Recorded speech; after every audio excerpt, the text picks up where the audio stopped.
All right, today's lesson, area of and perimeter of rectangles. So I think you're probably mostly familiar with that formula, area of a rectangle, base times height. So we're just going to jump into a couple example problems from the worksheet. So number one doesn't really look like a rectangle, but you can break it up into multiple rectangles to make it easier on yourself. So show a couple ways to do that. So first thing you can do is just add a couple lines in here to break up this shape. So if we break this up, just drawing a couple horizontal lines, now we have three rectangles drawn in there. So top rectangle, base times height, 20 times 5, that's an area of 100. Bottom rectangle, I'll go to the middle one in a second, base times height, 6 times 16 is 96. So our middle rectangle is a little trickier. So what we need to do is find some of those missing pieces. So first step is that we know this whole side, let me change colors here, is 18 because we have the 6 and the 12. So the full height of that shape is 18 units, 18 inches. So what that leaves us with on the right side, we know the 5 right here, and it's only made up of one other side right here. So together those two pieces need to be 18.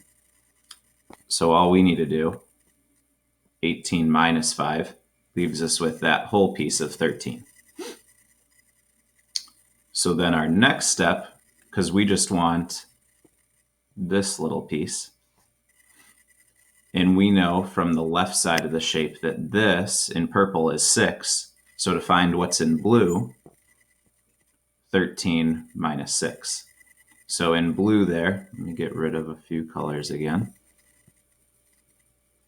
We know that whole thing was 13, but when we subtract 6 from it, we are left with 7 units for the height. So now all we need to do is find the base of that rectangle in the middle, then we can find the area. So what we know from the bottom, 16 right here, 10 right here. So that whole width is going to be 10 plus 16 or 26. So 26 for that whole side,